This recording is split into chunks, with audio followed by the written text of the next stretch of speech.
Olá, meu amigo, minha amiga, sobreviventes do INSS, mais um conteúdo aqui importantíssimo aqui trazendo para vocês. Vamos a uma dúvida muito cruel, tá? Os peritos do INSS, eles estão mais propensos a negar benefício de incapacidade agora, nesse finalzinho de ano de 2025, no ano inteiro de 2025? Será que é verdade aquele papo que eles recebem dinheiro para negar? Olha, eu não posso falar aqui afirmando, porque a gente precisa ter provas, né? É o que eu sempre falo. Você pode ter sido humilhado por um perito numa avaliação, e os peritos, tem perito que humilha mesmo, sabe? Esses egocêntricos, né? Os semideuses, que tem gente que dá risada quando eu chamo o perito do INSS de semideuses, mas eles se acham. O ego deles é tão grande, por quê? Porque eles têm o poder de decisão da liberação ou não do benefício. É diferente, por exemplo, do perito judicial, que a última palavra não é dele, é do juiz, tá? O laudo dele serve como um anexo no processo para decisão do juiz. Lá no INSS não. Lá no INSS quem dá o sim ou não é o perito, então ele se acha, né? Ele se acha o dono, né, do chiqueiro lá, né? E aí o que acontece? Muitas vezes eles ultrapassam os limites. E tem segurados que sabem dos seus direitos e correm atrás, mas muitos deixam para lá. Tem aqueles que voltam para casa chorando, tem aqueles que desistem, que é o que realmente eles querem. E nesses últimos anos, essa percepção aí de questão, na questão desses peritos está cada vez mais propenso a negar esses benefícios, tem crescido, né? Porque está claramente, né?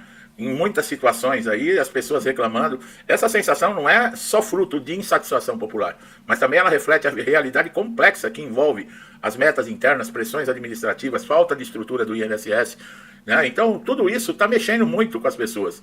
E lembrando sempre, no período onde que elas mais precisam. O perito, em teoria, ele deve agir com total imparcialidade, analisar apenas as evidências apresentadas, tá? A capacidade funcional desse segurado. Mas, contudo, na prática, no contexto, esses profissionais não fazem isso, a gente sabe, né? Como eu falei, tem uma parte, sim, que honra a sua profissão, que são dignos, que tem ética, mas uma grande parte é aquilo, né? Dentro de uma caixa, nem todas as laranjas são boas, né? Tem as podres no meio, isso é em todas as profissões, né? E sob pressão para reduzir o número de concessões, que isso com certeza existe dentro do INSS, eles aproveitam também, né? Porque a carga e a pressão que eles estão exercendo é muito grande. Tem aumentado muito o número de pedidos de benefício, e isso está alarmando, e o governo está... Eles não ligam em gastar dinheiro com a COP30 aí agora, né? 30 milhões que fizeram aí para 5 dias de contrato para ficar levando gringo para passear de carro lá por não sei onde, dinheiro para se viajar, ficar em hotel 5 estrelas, né? A dona da pensão lá, né, que deveria... Eu até engasguei, sabe? Ela deveria estar, a gente sabe aonde, viajando, fazendo excursões pelo mundo, com o seu dinheiro, com o meu dinheiro, né? Aí não tem problema de gastar. Agora, gastar com o segurado do INSS, que paga o INSS, sofre um acidente, precisa de o seu salário para dar continuidade do pagamento das suas contas e sobreviver, não, aí não. Aí tem que se tomar uma atitude, vamos em cima da legislação, vamos criar legislação, vamos ser imparciais, mas não vamos facilitar a concessão de benefícios, porque já falaram, né, o problema do governo, dessa falta de dinheiro, é você aposentado, você pensionista, você que recebe aí um benefício de incapacidade, né? Então é assim, pessoal. Aqui, como eu sempre falo, né, o poste mija no cachorro, né? Funcionário público deveria o quê? O perito é um funcionário público, ele está ali para servir. Porque quem ele está atendendo esse público é o que paga o salário dele. Mas aqui... Bom, há uma influência também no caso aí, né? O INSS, como eu falei, nos cortes orçamentários, mudança frequente de gestão, escassez de servidores, tudo isso cria um clima de instabilidade. E o que o segurado faz? Continua pagando, né? Nesse contexto, os peritos são frequentemente cobrados por produtividade e metas de indeferimento, mesmo que de forma indireta. Assim, um profissional que concede, vamos lá, muitos benefícios pode ser visto como liberal demais. Olha lá, aquele profissional que trabalha corretamente, que ele dá o benefício para quem tem direito, ele pode ser visto lá dentro do próprio INSS como muito liberal. E aí, o que acontece? Ele pode sofrer sanções, ele pode ser perseguido. Quer dizer, ele coloca o trabalho dele também em risco. Pessoal, nós estamos no país, olha, eu vou te falar uma coisa, é o da Maria Joana, né? Infelizmente é assim. E ainda mais agora, com essa raça que está sentada aí no poder, né? O que vocês esperavam? Nós já tínhamos, né? As evidências lá de trás, né? Já estava tudo comprovado como funciona. Aí a gente pensou que tinha que se livrar dessas tranqueiras, mas as tranqueiras voltaram. E aí tem gente aqui no INSS que aplaude e depois fica chorando. Aí, mas eu só tive mixaria de aposentadoria. Continua fazendo isso. Continua. Sabe? Um monte de gente aí que votou por causa de Bolsa Família. É Bolsa Família sendo cortado para tudo quanto é lado. É benefício social sendo cortado. BPC. Tá. Por quê? Porque o dinheiro acabou. E a farra acabou. A farra que eles dizem pro povo. É os benefícios que eles dão, as migalhas. Para eles continua do mesmo jeito. Não muda nada. Há relatos de segurados que se sentiram desrespeitados, mal atendidos durante a perícia. Comentários ríspidos, atendimentos apressados, falta de empatia são queixas recorrentes. Isso cria um abismo de desconfiança entre quem busca o benefício e quem avalia. E você mesmo passando por tudo isso, você não pode deixar de pagar o INSS. Eu já orientei.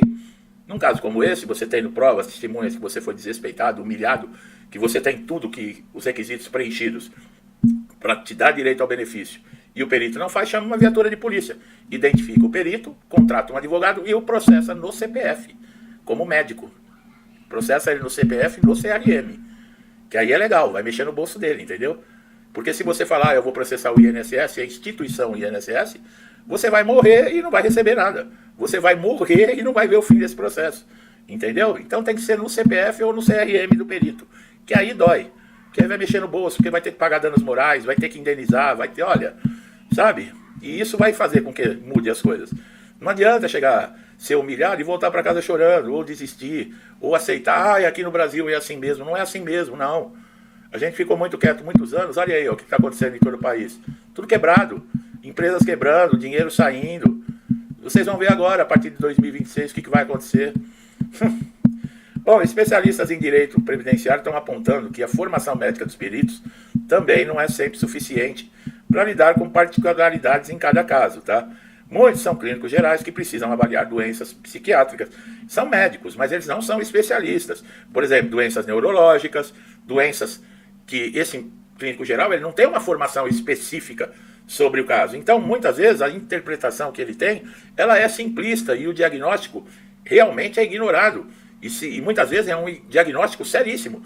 Mas esse perito, ele não tem a especialização para saber até onde essa incapacidade do segurado vai. Aí ele julga muitas vezes pela aparência, né? Tá curadinho, tá bem vestido, tá com a pele boa, né? Tá bem arrumadinho, tá bem para trabalhar. Tem que chegar lá morrendo, na maca, cuspindo sangue, com as tripas pro lado de fora, com a perna no peito, com a cabeça no meio do joelho. Aí eles te dão. Se você chegar, que nem aquele filme lá, aquela série do The Walking Dead, né? Não tem lá os zumbis lá que comem cérebro. Você tem que chegar mais ou menos um The Walking Dead para eles te darem o benefício. Bom, é importante destacar que nem todos, como eu falei, né? Peritos são insensíveis, mas aqueles que se colocam com ética, com honra, esses são perseguidos. Esses são perseguidos, sabe? É assim. Aqui nós temos dentro do Brasil uma mentalidade que é o seguinte: tá bom do jeito que tá, não vamos melhorar. O importante é que está entrando dinheiro no bolso de uma meia dúzia, e se milhões estão sendo prejudicados por causa dessa meia dúzia, que se dane os milhões. Né? E quem são os milhões? Somos nós.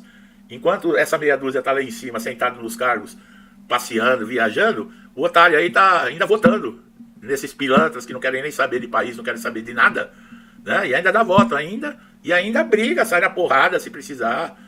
Pois é, fazer o quê, né? Fazer o quê? Meu amigo e minha amiga, fiquem espertos. Prestaram atenção no detalhe que eu falei. Se você for desrespeitado na perícia, você atende todos os requisitos. O perito te humilhou. Tem peritos que chamam segurados de vagabundo. Tem peritos que tratam o segurado como fraudador. Só que você tem que ter prova. Uma filmagem, uma gravação de áudio, algo que demonstre que isso aconteceu. Liga para a polícia, chama uma viatura de polícia e conduz a ocorrência e faça um boletim de ocorrência. O perito vai ser obrigado a se identificar. Ele vai ter que dar lá o nome dele, o CPF dele, o RG dele, o CRM. Você pega esses dados, leva para um advogado com as provas. Lembrando, não falar não adianta, porque o perito fala que não e você fala que sim. Você tem que ter provas. Se você tem as provas, leva na mão de um advogado e entra no processo. Vai doer, eu tenho certeza, no perito, não em você. Que você vai ser indenizado. Porque não é assim do jeito que as coisas, que esses caras pensam que as coisas funcionam, não. Eles não são mais que ninguém. Viu? Eles têm que ter consciência disso. As pessoas quando se estudam, põem um diplominha lá na parede, isso não as faz superiores a alguém. Eles podem ter mais capacidade, mais conhecimento, mas são pessoas lidando com pessoas, tá bom? Não deixe passar. Meu amigo e minha amiga que estão sempre comigo aqui, meu muito obrigado. Que Deus sempre abençoe a casa, a vida, a família de vocês. Com muita paz, com muita saúde, prosperidade, com tudo de bom, tá? Tudo que eu desejo para mim e para minha família, eu lhes desejo em dobro. Vou deixando aqui um forte abraço a todos e até os próximos vídeos.